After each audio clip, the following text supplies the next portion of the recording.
আহলে হাদিস পরিচয় দেওয়াটা একটা বড় জিহাদ। ওই নর্তকীরা এসে বাংলাদেশের বিভিন্ন স্টেডিয়াম কামায়, আপনি সেগুলোর জন্য এয়ারপোর্ট ঘেরাও করতে পারেন না, কিন্তু ডাক্তার জাকির নায়েক যদি বাংলাদেশে আসে আপনি এয়ারপোর্ট ঘেরাও করার ঘোষণা দেন, কেমন মুফতি সাহেব সেটা আমরা জানি।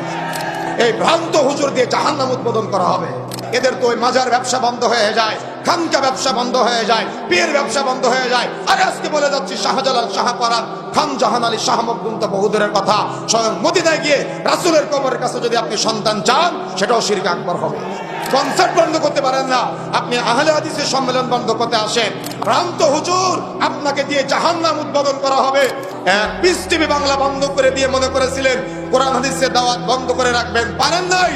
গোটা বাংলাদেশের এখন সোশ্যাল মিডিয়া এক একটা পিস টিভিতে পরিণত হয়েছে। আলহামদুলিল্লাহ, এদেশের ওলামায়ে কেরামদের নিয়ে আমার লজ্জা হয়, এদেশের ওলামায়ে কেরামদের নিয়ে আমার আফসোস হয়। এদেশের ওলামায়ে কেরাম কোরআন হাদিসের বক্তব্য বন্ধ করার জন্য, সহিহ হাদিসের বক্তব্য বন্ধ করার জন্য, আহলুল হাদিসের বক্তব্য বন্ধ করার জন্য এরা আজকে মাঠে নামতে পারে, কিন্তু বিদেশ থেকে গায়ক গায়িকারা এসে এদেশের মাটিতে পুলিশ প্রোটেকশন নিয়ে তারা কনসার্ট করে, পুলিশ প্রোটেকশন নিয়ে তারা গান বাজনার আয়োজন করে, নর্তকের আয়োজন করে। এগুলা বন্ধ করার জন্য আলেম ওলামারা প্রচেষ্টা চালায় না। এই ওলামায়ে কেরাম নিয়ে আমাদের অনেক আফসোস আছে, এই ওলামায়ে কেরাম নিয়ে আমাদের অনেক দুঃখ আছে। কেন তারা আজকে আহলে হাদিসের পিছনে লেগেছে? কেন আজকে তারা সহিহ হাদিসের প্রচার যারা করে তাদের পিছনে লেগেছে? নিঃসন্দেহে তো কারণ আছে। কারণ তাদের আজকে মিলাদের আয়োজন বন্ধ করে দিয়েছে আমরা, কারণ তারা আজকে ওই গান বাজনার বিয়ে বাড়িতে বিয়ে পড়াতে যেত 500 টাকার জন্য, আমরা এগুলা বন্ধ করে দিয়েছি। কারণ যার বাবা মারা যায় তার চোখে পানি বের হয় না, কিন্তু হুজুরের চোখ দিয়ে পানি পড়ে কেন? 500 টাকার জন্য। এজন্য হুজুরের আমরা এটা বন্ধ করে দিয়েছি। এই জন্য হুজুর আজকে কষ্ট পায়। এই ভ্রান্ত হুজুর দিয়ে জাহান্নাম উদ্বোধন করা হবে। এই জন্য সতর্ক হতে হবে, সাবধান হতে হবে।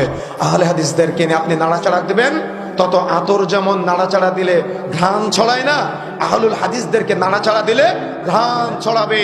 কোরআন ও হাদিসের দাওয়াত মানুষের ঘরে ঘরে পৌঁছে যাবে ইনশাআল্লাহ। পিস টিভি বাংলা বন্ধ করে দিয়ে মনে করেছিলেন কোরআন হাদিসের দাওয়াত বন্ধ করে রাখবেন, পারেন নাই। গোটা বাংলাদেশের এখন সোশ্যাল মিডিয়া এক একটা পিস টিভিতে পরিণত হয়েছে। আলহামদুলিল্লাহ, বন্ধ করবেন কিভাবে? অসম্ভব, হতে পারে না। এই জন্য ময়মনসিংহের মাটি থেকে আজকে বলে যেতে চাই, আমাদের বেদাতি ভাইরা, আপনারা ওয়াজ মাহফিল বন্ধ করার প্রচেষ্টা চালান, তাফসীর মাহফিল বন্ধ করার প্রচেষ্টা চালান। আহলে হাদিসদের মুখ, এটা কোরআন হাদিসের আলোচনা হয়, কখনো তারা কিচ্ছা কাহিনী বলে না, চাল গল্প বলে না। যদি আপনাদের ব্যবসায় ভাটা পড়ে, তওবা করে ফিরে আসার চেষ্টা করেন, কিন্তু আহলে হাদিসের মুখ বন্ধ করার প্রচেষ্টা চালাবেন না, কোরআন হাদিসের দাওয়াত বন্ধ করার প্রচেষ্টা চালাবেন না। আল্লাহ রাব্বুল আলামিন রাগান্বিত হবে। আল্লাহ রাব্বুল আলামিন অবশ্যই বিচার করবে। কেন? আমাদের হয়তো দুনিয়াতে কেউ নাই, কিন্তু বিচার আল্লাহ করবে। আমাদের হৃদয়ের কথা আমার আল্লাহ জানে। আজকে আপনি বেদাতি হয়ে, মাজার পূজারি হয়ে, খানকা পূজারি হয়ে, পীর পূজারি হয়ে কোরআন হাদিসের দাওয়াত বন্ধ করেন আর নিজেকে মুসলমান পরিচয় দেন। মনে রাখার চেষ্টা করবেন, যারা আজকে এগুলোর সাথে জড়িত, তওবা করে ফিরে আসার চেষ্টা করতে হবে। কোরআন হাদিসের দাওয়াত বন্ধ করেন, তাফসীর মাহফিল বন্ধ করেন, কিন্তু আপনি কনসার্ট বন্ধ করতে পারেন না, আপনার এলাকার যাত্রাপালা বন্ধ করতে পারেন না। ভ্রান্ত হুজুর, আপনাকে দিয়ে জাহান্নাম উদ্বোধন করা হবে। সতর্ক হওয়ার চেষ্টা করবেন, দুঃসাহস দেখাবেন না। কোরআন হাদিসের তাফসীর মাহফিলের অর্থাৎ আহলে হাদিসদের সম্মেলন বন্ধ করা, এটা চারটিখানি ব্যাপার না। কোন সহিহ আকীদার আলেম, কোন আহলে হাদিস আলেম কোশ্চিন কালো কোন বেদাতি বক্তব্য দেয় না, শিরকের পক্ষে বক্তব্য দেয় না। কোরআনে যা আছে, হাদিসে যা আছে, কোরআনের বাহিরে, হাদিসের বাহিরে, সহিহ হাদিসের বাহিরে কখনো কোনো কথা বলে না। যদি প্রমাণ করতে পারেন, তাহলে কোন আহলে হাদিস আলেম কখনো বক্তব্য দিবে না। কিন্তু আপনি কেন কোরআন হাদিসের বক্তব্য বন্ধ করতে চান? কেমন মুসলমান আপনি? কেমন মুসলমান আপনি? কেমন ঈমান আপনার যে আপনি কনসার্ট বন্ধ করতে পারেন না, আপনি আহলে হাদিসের সম্মেলন বন্ধ করতে আসেন? আপনি বিদেশ থেকে দেখা যাচ্ছে ওই নর্তকীরা এসে বাংলাদেশের বিভিন্ন স্টেডিয়াম কামায়, আপনি সেগুলোর জন্য এয়ারপোর্ট ঘেরাও করতে পারেন না, কিন্তু ডাক্তার জাকির নায়েক যদি বাংলাদেশে আসে আপনি এয়ারপোর্ট ঘেরাও করার ঘোষণা দেন। কেমন মুফতি সাহেব সেটা আমরা জানি। মুফতি সাহেবের চরিত্র সম্পর্কে জানা আছে আমাদের। জাকির নায়েক বাংলাদেশে আসলে আপনি এয়ারপোর্ট ঘেরাও করেন, আর নর্তকীরা বাংলাদেশে আসলে পুলিশ প্রোটেকশন দিয়ে আপনারা নর্তকের আয়োজন করেন, কনসার্টের আয়োজন করেন, গান বাজনার আয়োজন করেন। এটা আপনার ইমানদারিতা। আবার বলতেছেন বাংলাদেশ নাকি 90% মুসলমানের দেশ। এই কথাগুলা বললে এদের শরীরে আবার কাটার মতো নাকি ফুটে। তাওহীদের জ্ঞান নাই, শরীয়তের জ্ঞান নাই, কোরআন হাদিসের জ্ঞান নাই। আছে কবর নিয়ে, আছে মাজার নিয়ে, আছে খানকা নিয়ে, আছে পীর নিয়ে, অথচ প্রত্যেকটা পীরের মাজার, প্রত্যেকটা খানকা এক একটা শিরকের আড্ডাখানা।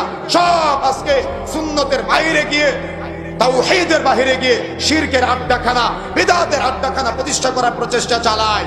এদেরকে নিয়ে কথা বললে এদের তো ওই মাজার ব্যবসা বন্ধ হয়ে যায়, খানকা ব্যবসা বন্ধ হয়ে যায়, পীর ব্যবসা বন্ধ হয়ে যায়। আরে আজকে বলে যাচ্ছি শাহজালাল, শাহপারার, খান জাহান আলী, শাহ মখদুম তো বহুদূরের কথা। স্বয়ং মদিনায় গিয়ে রাসূলের কবরের কাছে যদি আপনি সন্তান চান, সেটাও শিরক আকবার হবে। কথা বুঝতে পেরেছেন?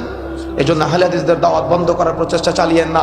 আতরের দিব্যায় নাড়া দিলে সুঘ্রাণ ছড়ায়, যারা এই নামটা জানতো না তাদের কাছে নাম পৌঁছে যাবে।